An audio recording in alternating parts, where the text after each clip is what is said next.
ये स्टूडेंट्स तो कैसे हैं आप लोग। उम्मीद करता हूँ कि आप लोग स्वस्थ होंगे, मस्त होंगे, अपनी पढ़ाई में व्यस्त होंगे। तो दोस्तों मैं विनय विश्वकर्मा आपका स्वागत करता हूँ आपके अपने चैनल विनय से स्टडी में। तो दोस्तों आज की वीडियो में हम क्लास 12 हिंदी के सभी महत्वपूर्ण गद्यांश को पढ़ेंगे जो हमारे बोर्ड एग्जाम के लिए बहुत ही इंपॉर्टेंट हैं। तो आज का वीडियो हमारा मैराथन का वीडियो है, वन शॉट का। आज की वीडियो में हम पूरे किताब से जितने भी महत्वपूर्ण गद्यांश सभी को पढ़ेंगे। तो वीडियो में लास्ट बने रहिएगा। अगर आप वीडियो पर हैं तो वीडियो को लाइक कर दीजिए और चैनल पर सब्सक्राइब कर दीजिए, क्योंकि बोर्ड एग्जाम के हर इंपॉर्टेंट टॉपिक का वीडियो आपको चैनल डेली मिलता रहेगा। तो आइए वीडियो को स्टार्ट करते हैं। देखिए पहला गद्यांश हमारा देखिए क्या है। पहले गद्यांश को पढ़ेंगे, उसके बाद इस पर आधारित प्रश्नों का उत्तर लिखेंगे। तो देखिए गद्यांश क्या है। ये क्या है कि भूमि का निर्माण देवों ने किया, यानी देवताओं ने किया है। वह अत्यंत काल से यानी बहुत ही पुराने समय से है। उसके भौतिक रूप, सौंदर्य और समृद्धि के प्रति सचेत होना हमारा आवश्यक कर्तव्य है। यानी इसके भौतिक रूप, सौंदर्य और समृद्धि को बनाए रखना हमारा कर्तव्य है। भूमि के पार्थिव स्वरूप के प्रति हम जितने अधिक जागृत होंगे उतनी हमारी राष्ट्रीयता बलवती होती जाएगी या हो सकेगी। यह पृथ्वी सच्चे अर्थों में समस्त राष्ट्रीय विचारधाराओं की जननी है, यानी माता है। जो राष्ट्रीयता पृथ्वी के साथ नहीं जुड़ी वह निर्मूल होती है। राष्ट्रीयता की जड़ें पृथ्वी में जितनी गहरी होंगी उतना ही राष्ट्रीय भावों का अंकुर पल्लवित होगा। इसलिए पृथ्वी के भौतिक स्वरूप की अधोपांत जानकारी प्राप्त करना, उसकी सुंदरता, उपयोगिता और महिमा को पहचानना अवश्य हमारा क्या है, आवश्यक धर्म है। देखिए ये हमारा है गद्यांश। अब इस पर आधारित प्रश्नों का उत्तर लिखेंगे। तो देखिए निम्नलिखित गद्यांशों यानी गद्य अवतरण पर निम्नलिखित प्रश्नों के उत्तर लिखें। यानी इस प्रकार से आपको बोर्ड एग्जाम में पूछेगा, इसके बाद आपको 5 क्वेश्चन देगा और पांचों क्वेश्चन का आप उत्तर दे देंगे तो आपको इस पर 10 नंबर मिलेगा। हर क्वेश्चन आपका 2 नंबर का होगा। तो आइए देखते हैं इस पर आधारित प्रश्न का उत्तर। देखिए पहला क्वेश्चन कह रहा है कि उपयुक्त गद्यांश के संदर्भ लिखिए। जो गद्यांश इसका संदर्भ लिखना है। तो देखिए संदर्भ में क्या होता है, पाठ का नाम होता है और लेखक का नाम होता है। तो देखिए संदर्भ, प्रस्तुत गद्यांश हमारी पाठ्य पुस्तक हिंदी के गद्य खंड में संकलित निबंध राष्ट्र का स्वरूप से अवतरित है। इसके लेखक हैं डॉक्टर वासुदेव शरण अग्रवाल जी। अब देखिए दूसरा क्वेश्चन, दूसरा कह रहा है कि देखिए यहाँ पे रेखांकित अंश की व्याख्या कीजिए। तो देखिए हमारा रेखांकित अंश कहां से कहां तक है, यहाँ पे देखिए भूमि का निर्माण से लेके की जननी है, यहां तक हमारा पहला रेखांकित अंश है। दूसरा है पृथ्वी में जितनी गहरी से लेके धर्म है, यहां तक। तो हम दोनों का रेखांकित अंश की व्याख्या करेंगे। तो देखिए पहले देखते हैं संकेत नंबर 1, यानी पहला संकेत क्या है, भूमि का निर्माण से लेके जननी है, यहां तक का हम रेखांकित अंश की व्याख्या कर रहे हैं। तो देखिए व्याख्या यहाँ पे हेडिंग है, प्रस्तुत रेखांकित अंश में लेखक वासुदेव शरण अग्रवाल जी स्पष्ट करते हैं कि भूमि अनंत काल से दृढ़ रूप में स्थित है। यानी जो भूमि है बहुत ही पुराने सालों से यहाँ पे स्थित है, जिसके अस्थायित्व के बारे में विश्वास है कि इसका निर्माण देवताओं ने किया है। देखिए लोगों का मानना है कि इसका निर्माण देवताओं ने किया है। इस आधार स्तंभ भूमि के भौतिक स्वरूप, उसकी सुंदरता एवं उसकी समृद्धि के प्रति सतर्क रहना, उसके प्रति संपूर्ण ज्ञान प्राप्त करना हमारा महत्वपूर्ण कर्तव्य है। इसके बारे में जानकारी प्राप्त करना और इसके इसके सभी इसके उपयोगी चीजों को बनाए रखना हमारा पहला कर्तव्य है। भूमि के पार्थिविक या भौतिक स्वरूप के प्रति हम जितना जागृत होंगे हमारी राष्ट्रीयता की भावना भावना भी उतनी ही सुदृढ़ होगी। वास्तव में हमारी समस्त राष्ट्रीय विचारधाराओं की आधार यह पृथ्वी है। तो ये हो गया पहले रेखांकित अंश की व्याख्या। अब देखिए दूसरा हमारा क्या है, देखिए संकेत नंबर 2, पृथ्वी के भौतिक स्वरूप से लेकर आवश्यक धर्म है, यहां तक हमारा है दूसरा। तो इसका हम व्याख्या करेंगे रेखांकित अंश का। देखिए हेडिंग हमारा व्याख्या, प्रस्तुत रेखांकित अंश में लेखक कहते हैं आरंभ से अंत तक, यानी जिसे कहते हैं अयोपंत, यानी आरंभ शुरू से लेकर अंत तक ज्ञान प्राप्त करना, उसकी सुंदरता, उपयोगिता एवं गरिमा को पहचानना हमारे लिए न केवल आवश्यक है, अपरिहार्य एवं अनिवार्य है, क्योंकि यह हमारा धर्म है और हमारा कर्तव्य भी है। इस प्रकार से आपको रेखांकित अंश की व्याख्या करना है। अगला क्वेश्चन देखिए क्या है, क्वेश्चन नंबर 3, भूमि का निर्माण किसने किया है? तो उत्तर देखिए, भूमि का निर्माण देवों ने किया है। चौथा नंबर क्वेश्चन है कि हमारी राष्ट्रीयता कब व कितनी बलवती होगी? तो देखिए, जब हम भूमि के पार्थिव स्वरूप के प्रति जितने अधिक जागरूक होंगे, हमारी राष्ट्रीयता उतनी ही बलवती होगी। आगे देखिए पांचवा क्वेश्चन क्या कह रहा है, देखिए कह रहा है, कौन सी राष्ट्रीयता निर्मूल होती है? तो देखिए, जो राष्ट्रीयता पृथ्वी के साथ नहीं जुड़ी होती वही निर्मूल होती है, जिसकी जड़ ना हो निर्मूल। अब देखिए आगे दूसरा गद्यांश देखिए क्या है, देखिए माता अपने सब पुत्रों को समान भाव से चाहती है, इसी प्रकार पृथ्वी पर बसने वाले जन बराबर यानी जो पृथ्वी पर बसने वाले लोग, जन का अर्थ था लोग, लोग बराबर यानी किसी भी धर्म का किसी भी जात का हो, पृथ्वी के लिए बराबर ही है, सभी को एक नजर से देख रहे हैं। उनमें ऊंच और नीच का भाव नहीं है। जो मातृभूमि के उद्द के साथ जुड़ा हुआ है वह समस्त व समान अधिकार का भागी है। पृथ्वी पर निवास करने वाले जनों का विस्तार अनंत है। नगर और जनपद पर और गांव और जंगल पर्वत नाना प्रकार के जनों से भरे हुए हैं। ये जन अनेक प्रकार की भाषाएं बोलने वाले और अनेक धर्मों के मानने वाले हैं। यदि कहीं पर्वत पर बसा है, कोई गांव में बसा है, कोई नगर में बसा है, कोई जंगल में बसा है, यहाँ पर अनेक धर्म के लोग रहते हैं जो अनेक भाषाएं बोलते हैं। तो इनको क्या है, एक समान भाव से पृथ्वी मानती है, पृथ्वी माता। देखिए, फिर भी ये मातृभूमि के पुत्र हैं, ये कोई भी हो मातृभूमि के पुत्र हैं, और इस प्रकार उनका सौहार्द भाव अखंड है। सभ्यता और रहन सहन की दृष्टि से जन एक दूसरे से आगे पीछे हो सकते हैं, यानी शहर के लोग गांव वालों से आगे हैं, तो ही रहने सहने की, रहने खाने पीने की दृष्टि से लोग एक दूसरे से आगे हो सकते हैं, किंतु इस कारण से मातृभूमि के साथ उनका जो संबंध है उनसे कोई भेदभाव उत्पन्न नहीं हो सकता। पृथ्वी के विशाल प्रांगण में सब जातियों के लिए समान क्षेत्र है। समन्वय के मार्ग से भरपूर प्रगति और उन्नति करने का सबको एक जैसा अधिकार है। तो ये है गद्यांश। तो देखिए यहाँ पे रेखांकन अंश हमारा, देखिए यहाँ से पृथ्वी पर से लेके भरे हुए यहाँ तक है। तो आइए हम इस पर आधारित प्रश्नों का उत्तर लिखते हैं। देखिए पहला प्रश्न है कि उपयुक्त गद्यांश के पाठ व लेखक का नाम लिखिए। तो देखिए अभी हमें पूछा था ऊपर संदर्भ, यहाँ पे पाठ और लेखक का नाम लिखना है। तो लिखेंगे आप, पाठ का नाम क्या है, राष्ट्र का स्वरूप, और लेखक का नाम है डॉक्टर वासुदेव शरण अग्रवाल। दूसरा क्वेश्चन देखिए क्या है कि रेखांकित अंश की व्याख्या कीजिए। तो देखिए हमने अभी आपको बताया कि रेखांकित अंश हमारा कहाँ से कहाँ तक था, तो इसी प्रकार से आपको बोर्ड एग्जाम में संकेत डाल देना, यानी कहाँ से कहाँ तक। तो पृथ्वी पर से लेके जनों से भरे हुए हैं, यहाँ तक हमारा रेखांकित अंश है, तो हमें इसकी व्याख्या करना है। तो देखिए व्याख्या हमारा हेडिंग है, यह धरती माता अपने सभी पुत्रों को समान रूप से ही समस्त सुविधाएं प्रदान करती है, यानी जो धरती माता है अपने सभी लोगों को समान सुविधा प्रदान करती है। मातृभूमि की सीमाएं अनंत हैं, इसके निवासी अनेक नगरों, जनपदों, शहरों, गांवों, जंगलों और पर्वतों पे बसे हुए हैं। अगला क्वेश्चन देखिए क्या है, क्वेश्चन नंबर 3 क्या कह रहा है कि माता अपने पुत्रों को किस भाव से चाहती है? तो माता अपने पुत्रों को समान भाव से चाहती है, यानी एक ही भाव से सबको चाहती है। आगे देखिए, राष्ट्र के प्रत्येक अंग की सुध हमें क्यों लेनी चाहिए? तो देखिए उत्तर, विकसित, अर्ध विकसित अथवा अविकसित सभ्यता तथा उच्च निम्न तथा असामान्य रहन सहन के आधार पर पृथ्वी के विभिन्न भागों में रहने वाले लोग एक दूसरे से आगे पीछे हो सकते हैं। इस असंतुलन को दूर करने के लिए राष्ट्र के प्रत्येक अंग की सुध लेनी चाहिए, यानी कि लोगों का रहन सहन, अमीर गरीब, इसमें लोग भिन्न हो सकते हैं, लेकिन क्या होता है, इसी के लिए क्या करना चाहिए, इस असंतुलन को दूर करने के लिए राष्ट्र के प्रत्येक अंग को सुध लेना चाहिए, सुध लेनी चाहिए, सबको जानना चाहिए।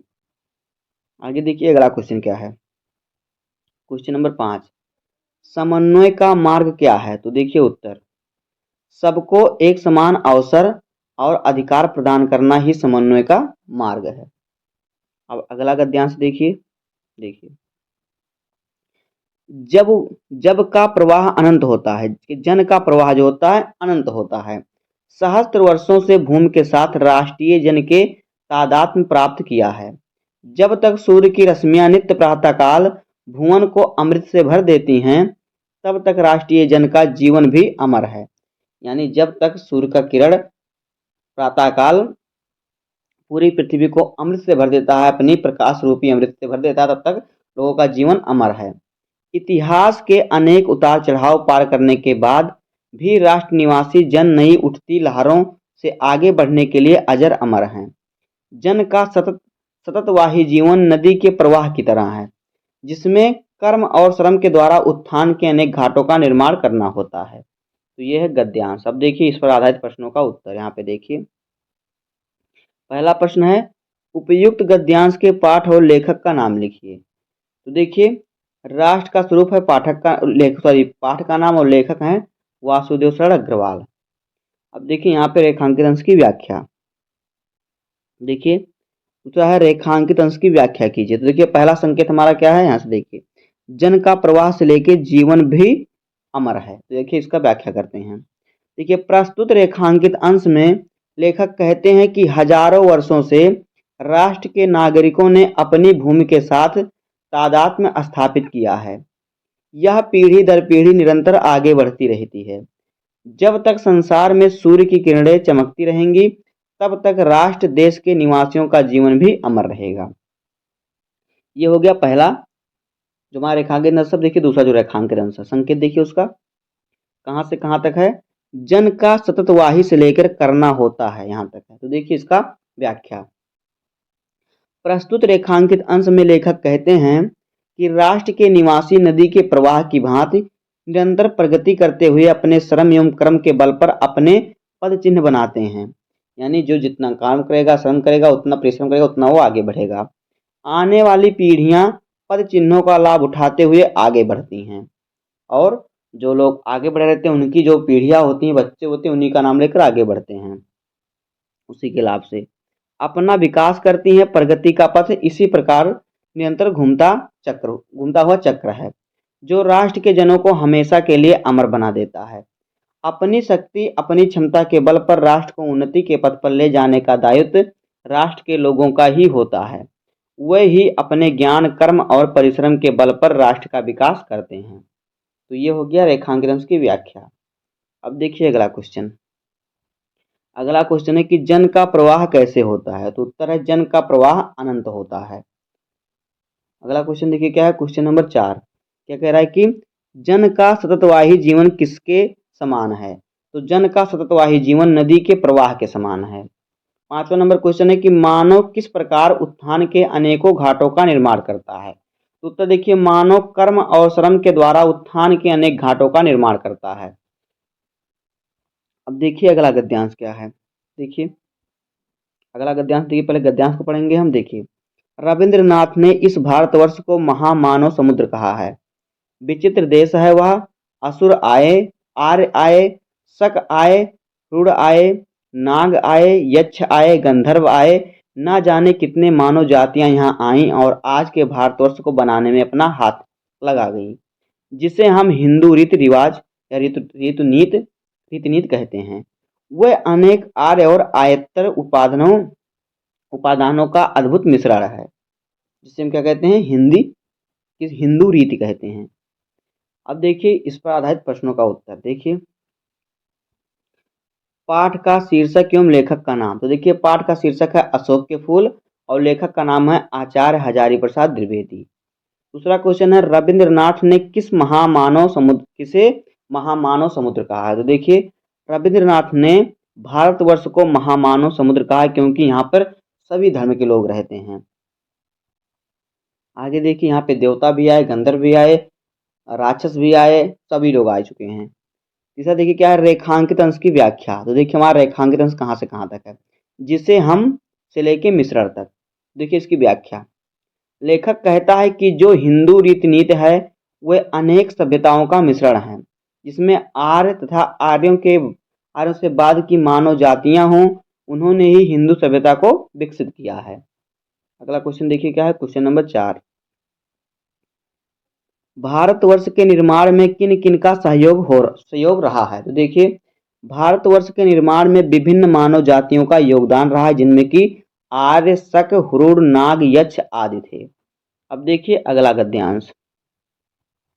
पहले गद्यांश को पढ़ते हैं, उसके बाद इस पर आधारित प्रश्न का उत्तर देखते हैं। देखिए, अशोक का वृक्ष जितना भी मनोहर हो, जितना भी रहस्यमय हो, जितना भी अलंकारमय हो, परंतु वह उस विशाल सामंत सभ्यता की परिष्कृत रुचि का प्रतीक है, जो साधारण प्रजा के परिश्रमों पर पली थी, उसके रक्त के कणों को खाकर बड़ी हुई थी और लाखों करोड़ों की उपेक्षा से जो समृद्ध हुई थी।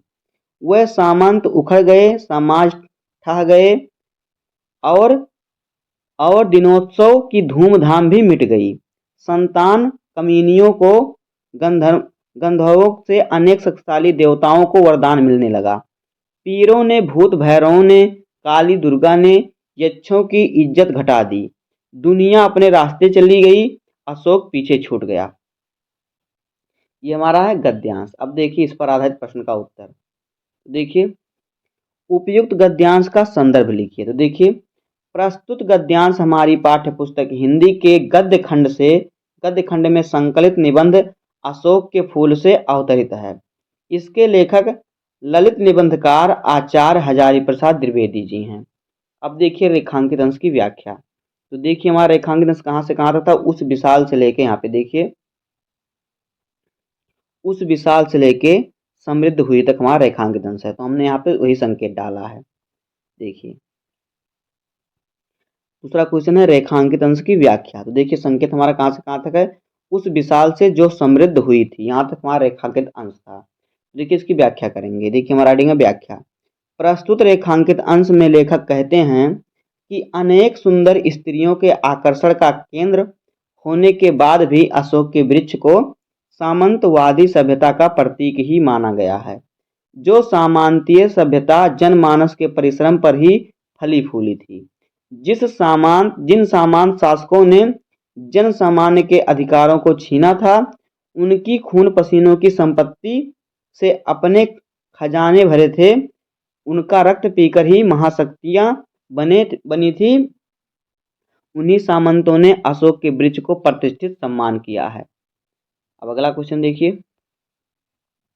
अगला क्वेश्चन है कि अशोक का वृक्ष जितना भी मनोहर हो, जितना भी रहस्यमय हो, वाक्यांश में कौन सा रहस्य की ओर संकेत किया गया है, यानी इस वाक्य में कौन से रहस्य की ओर संकेत किया गया बताया गया है। तो उत्तर देखिए, सिद्ध सामंतवादी सभ्यता और प्राचीन साहित्य व संस्कृति में अशोक की भूमिका, अशोक के स्थान के रहस्य की ओर संकेत किया गया है। अगला क्वेश्चन देखिए, क्वेश्चन नंबर 4 कह रहा कि प्रस्तुत गद्यांश के अनुसार सामंतों के उखड़ने का क्या कारण था। तो देखिए, लाखों करोड़ों साधारण प्रजा के लोगों की उपेक्षा करने के कारण सामंत उखड़ गए। आगे देखिए क्वेश्चन नंबर 5, यक्षों की इज्जत किसने घटा दी। तो देखिए, पीरों ने, भूत भैरवों ने, काली और दुर्गा आदि ने यक्षों की इज्जत घटा दी। अब देखिए आगे, अगला हमारा फिर आ गया गद्यांश। देखिए गद्यांश को पढ़ते हैं। आज जिसे हम बहुमूल्य संस्कृति मान रहे हैं, वह क्या ऐसी ही बनी रहेगी। सम्राटों सामंतों ने जिस आचार निष्ठा को इतना मोहक और मादक रूप दिया था, वह लुप्त हो गई। धर्माचार्यों ने जिस ज्ञान और वैराग को इतना महाग्र समझा था, वह लुप्त हो गया। मध्य युग के मुसलमान रईसों के अनुकरण पर जो रसरास उमड़ी थी, वह वाष्प की भांति उड़ गई। क्या यह मध्य युग के कंकाल में लिखा हुआ है? क्या यह मध्य कंकाल में लिखा हुआ व्यावसायिक युग का कमल ऐसा ही बना रहेगा?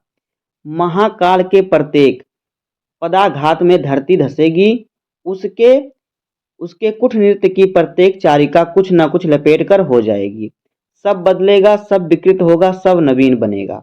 यानी सब बदलेगा, सब बेकार होगा, फिर से नया बनेगा। कहने का मतलब ये है। तो देखिए क्वेश्चन देखिए, उपयुक्त गद्यांश का संदर्भ लिखिए। संदर्भ देखिए, प्रस्तुत गद्यांश हमारी पाठ्य पुस्तक हिंदी के गद्य खंड में संकलित निबंध अशोक के फूल से अवतरित है।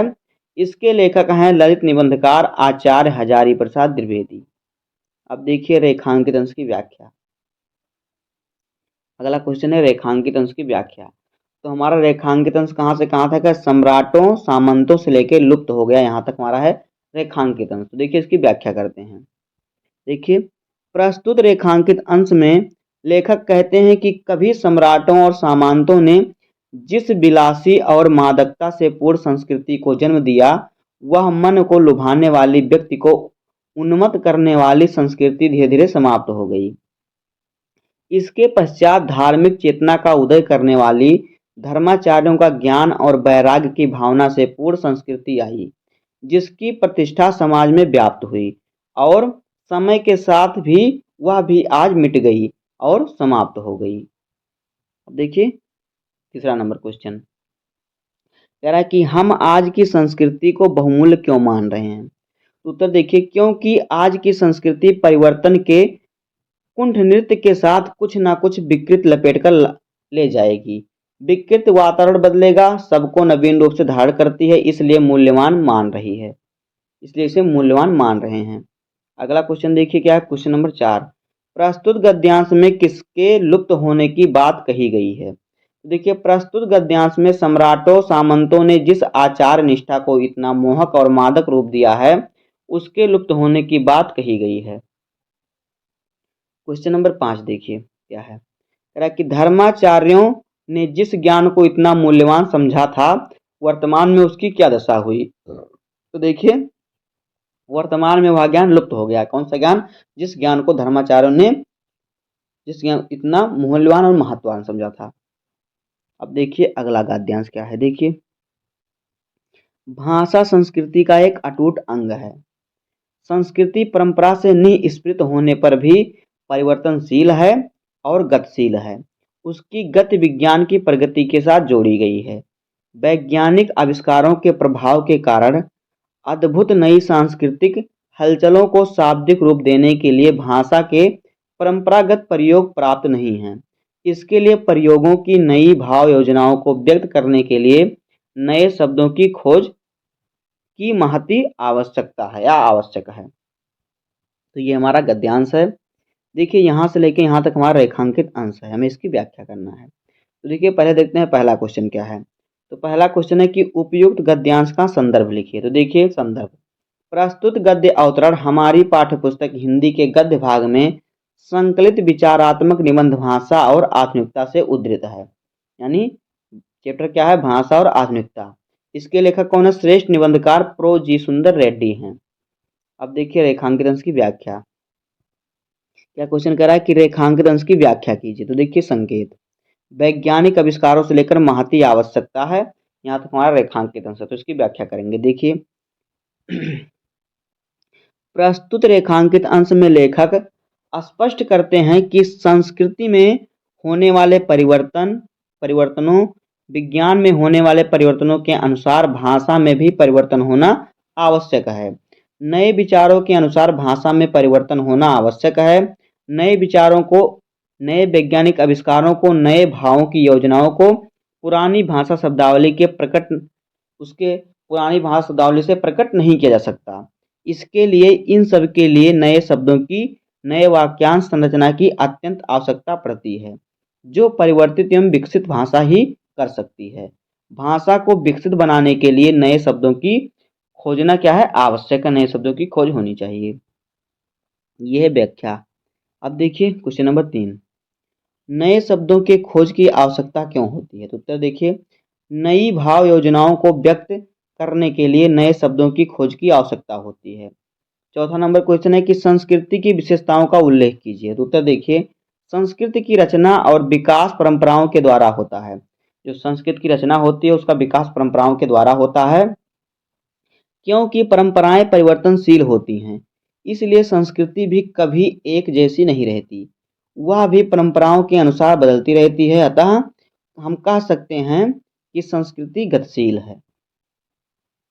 अब देखिए क्वेश्चन नंबर 5 क्या है, कह रहा है कि उद्भूत और परंपरागत का अर्थ लिखिए। तो देखिए उद्भूत का जो अर्थ है वो है उत्पन्न, परंपरागत का अर्थ है कार्य रीत और रिवाज, कार्य रीत या फिर रिवाज। देखिए 6 नंबर क्वेश्चन क्या है, संस्कृति का अटूट अंग क्या है। तो संस्कृति का अटूट अंग जो है वह भाषा। अब देखिए क्वेश्चन नंबर 7, संस्कृति कहाँ से उत्पन्न होकर कैसी है। तो देखिए संस्कृति परंपरा से उत्पन्न होकर परिवर्तनशील और गतिशील है। देखिए क्वेश्चन नंबर 7, वैज्ञानिक आविष्कारों एवं सांस्कृतिक हलचलों को शाब्दिक रूप देने के लिए किसकी महती आवश्यक है? तो उत्तर देखिए, वैज्ञानिक आविष्कारों एवं सामाजिक हलचलों को वैज्ञानिक आविष्कारों एवं सांस्कृतिक हलचलों को शाब्दिक रूप देने के लिए नए प्रयोगों की, नए भाव योजनाओं की एवं नए शब्दों की खोज की महती आवश्यक है। अब देखिए हमारा गद्यांश। तो देखिए अगला गद्यांश क्या है, देखिए रमणीयता और नित्य नूतनता अन्योन्श्रित है। रमणीयता के अभाव में कोई भी चीज मान्य नहीं होती। नित्य नूतनता किसी भी सजर्क की मौलिक उपलब्धियों की प्रामाणिकता सूचित करती है और उसकी अनुपस्थिति में कोई भी चीज वस्तुतः जनता व समाज में सम्मान प्राप्त नहीं करती और जनता व समाज के द्वारा स्वीकार नहीं होती। सड़ी गली मान्यताओं से जकड़ा हुआ समाज जैसे आगे बढ़ नहीं पाता, वैसे ही पुरानी रीति और शैलियों की परंपरागत लीक पर चलने वाली भाषा भी जन चेतना को गति देने में प्रायः असमर्थ रह जाती है। आगे देखिए, भाषा समूची युग चेतना की अभिव्यक्ति में का एक सशक्त माध्यम है और ऐसी सशक्त वह भी तभी अर्जित कर सकती है जब वह अपने युगानुकूल सही मुहावरों को ग्रहण कर सके। भाषा सामाजिक भाव प्रकटीकरण की सुबोधता के लिए उद्दिष्ट है। उसके अतिरिक्त उसकी जरूरत ही सोची नहीं जाती। इस उपयोगिता की सार्थकता समसामयिक सामाजिक चेतना में प्रायः दृष्टि यानी कि अनेक प्रकार की संसिद्धताओं की दुर्हता का परिहार करने में निहित है। अब देखिए इस पर आधारित प्रश्न। तो देखिए पहला प्रश्न क्या है, कह रहा है कि उपयुक्त गद्यांश का संदर्भ लिखिए। तो देखिए संदर्भ, प्रस्तुत गद्यावतरण हमारी पाठ्यपुस्तक हिंदी के गद्य भाग में संकलित विचारात्मक निबंध भाषा और आधुनिकता से उद्धृत है। इसके लेखक हैं श्रेष्ठ निबंधकार प्रो जी सुंदर रेड्डी। अब देखिए अगला क्वेश्चन क्या है। अगला क्वेश्चन है रेखांकित अंश की व्याख्या। तो हमने अभी गद्यांश में देखा कि हमारा 2 रेखांकित अंश है। देखिए पहला यहाँ से है रमणीयता से लेकर नहीं होती। तो पहले इसको हम व्याख्या करते हैं। तो देखिए व्याख्या, प्रस्तुत रेखांकित अंश में लेखक स्पष्ट करना चाहता है कि सुंदरता और नवीनता दोनों एक दूसरे के पूरक हैं, एक दूसरे पर आश्रित हैं। सुंदरता के अभाव में तब तक आकर्षण नहीं होता जब तक उसमें नवीनता का भाव ना हो, इसलिए नवीनता से ही सुंदरता का भाव आता है। सुंदरता में ही लोग नवीनता खोजने का प्रयास करते हैं। सुंदरता या रमणीयता के अभाव में किसी भी वस्तु को लोगों की मान्यता तब तक प्राप्त नहीं होती। यह है पहले का रेखांकित अंश की व्याख्या, रमणीयता से लेके नहीं होती तक। अब देखिए दूसरा कहाँ से कहाँ तक है रेखांकित अंश, देखिए भाषा समूची से लेकर उद्दिष्ट है यहाँ तक। तो देखिए इसकी व्याख्या करते हैं। देखिए प्रस्तुत रेखांकित अंश में लेखक रेड्डी जी मानते हैं कि किसी भी समाज की संपूर्ण रूप से युग चेतना की अभिव्यक्ति का एक शक्तिशाली माध्यम है, अर्थात भाषा के माध्यम से ही समाज में जन चेतना का प्रसार संभव है। ऐसी शक्ति भाषा में तभी आती है जब वह समय के अनुसार नए मुहावरों, शब्दों आदि को ग्रहण कर सके। भाषा का एकमात्र उद्देश्य समाज के जनमानस के भावों को सरलता से प्रकट करना होता है। ये हो जाएगा रेखांकित अंश की व्याख्या। अब देखिए क्वेश्चन नंबर 3, देखिए क्या कह रहा है। क्वेश्चन है कि सजर्ग की मौलिक उपलब्धियों का प्रमाण क्या है। तो देखिए नित्य नूतनता किसी सजर्ग की मौलिक उपलब्धियों का प्रमाण है। चौथा नंबर क्वेश्चन है कि रमणीयता तथा उद्दिष्ट शब्दों का अर्थ स्पष्ट कीजिए। तो देखिए रमणीयता का अर्थ होता है सुंदरता, उद्दिष्ट का अर्थ होता है उद्देश्य रखने वाली या उद्देश्य रखने वाला। अगला क्वेश्चन देखिए क्या है, क्वेश्चन नंबर 5 कह रहा है कि नित्य नूतनता एवं रमणीय में क्या संबंध है। तो देखिए नित्य नूतनता एवं रमणीयता में क्या है, अन्योन्श्रित है। 6 नंबर क्वेश्चन है कि किस प्रकार का समाज आगे नहीं बढ़ सकता। तो सड़ी गली मान्यताओं से जकड़ा हुआ समाज आगे नहीं बढ़ सकता। क्वेश्चन नंबर 7 देखिए क्या कह रहा है। समूची युग चेतना की अभिव्यक्ति का शक्तिशाली माध्यम क्या है। तो देखिए समूची युग चेतना की अभिव्यक्ति का शक्तिशाली माध्यम भाषा है। अब देखिए अगला गद्यांश क्या है। देखिए गद्यांश को पढ़ते हैं। भाषा की साधारण इकाई शब्द के अभाव में भाषा का अस्तित्व ही द्रुह है। यदि भाषाओं में विकासशीलता शुरू होती है तो शब्दों के स्तर पर ही दैनंदिन सामाजिक व्यवहारों में हम कई ऐसे नवीन शब्दों का इस्तेमाल करते हैं जो अंग्रेजी, अरबी, फारसी आदि विदेशी भाषाओं में उधार लिए गए हैं। अब देखिए इस पर आधारित प्रश्नों का उत्तर। तो देखिए उपयुक्त गद्यांश का संदर्भ लिखिए। तो देखिए प्रस्तुत गद्य अवतरण हमारी पाठ्यपुस्तक के गद्य भाग में संकलित विचारात्मक निबंध भाषा और आधुनिकता से उद्धृत है। इसके लेखक श्रेष्ठ निबंधकार प्रोजी सुंदर रेड्डी हैं। अगला क्वेश्चन है रेखांकित अंश की व्याख्या। तो देखिए रेखांकित अंश यहाँ पे हमारा कहाँ से कहाँ तक, यहाँ पे पूरा भाषा की साधारणता से लेकर उधार लिए गए यहाँ तक पूरा हमारा रेखांकित अंश है। तो हमें पूरे का व्याख्या करना होगा। तो देखिए रेखांकित अंश की व्याख्या कीजिए, भाषा से लेके गए हैं। तो देखिए व्याख्या। प्रस्तुत रेखांकित अंश में लेखक कहते हैं कि भाषा में शब्द के महत्व को स्पष्ट करते हुए लेखक रेड्डी जी कहते हैं कि किसी भी भाषा की मूलभूत इकाई शब्द है। शब्द के अभाव में भाषा निर्माण नहीं हो सकता, उसका अस्तित्व ही कठिन है। यदि शब्द ही ना हो तो भाषा का अस्तित्व ही समाप्त हो जाता है। अगर कोई शब्द ना हो तो भाषा कैसे बोलेंगे आप, तो उसका अस्तित्व ही नहीं रहेगा। समाज के सार्थक मेल को ही भाषा कहा जाता है। शब्द रहित भाषा का कोई अर्थ ही नहीं है। ये शब्द ही होते हैं जिसके माध्यम से हम अपने भावों को, विचारों को प्रकट करने के लिए शब्द नहीं मिलते तो हम नए शब्दों का निर्माण करते हैं।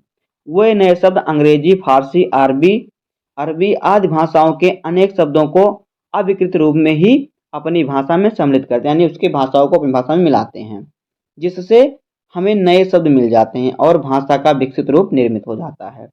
ये हो जाएगा रेखांकित अंश की व्याख्या। अब देखिए अगला क्वेश्चन कह रहा है कि भाषा की साधारण व छोटी इकाई क्या है। तो देखिए भाषा की साधारण व छोटी इकाई है शब्द। अगला क्वेश्चन है नए शब्दों का गठन कैसे होता है। तो देखिए नए शब्दों का गठन अनजाने व अनायाम से होता है। क्या? अनायास से होता है। अगला क्वेश्चन देखिए क्या है, क्वेश्चन नंबर 5। विदेशी भाषा के शब्दों को साहित्य में किस प्रकार ग्रहण किया जाता है। तो देखिए विदेशी भाषा के शब्दों को साहित्य में भाषा की मूल प्रकृति के अनुरूप साहित्यिक शुद्धता प्रदान करके ग्रहण किया जाता है। अब आगे देखिए अगला गद्यांश देखिए क्या है। देखिए है कि मैं खास तौर से युवा छात्रों से ही क्यों मिलता हूँ। इस सवाल का जवाब तलाशते हुए मैं अपने छात्र जीवन के दिनों के बारे में सोचने लगा।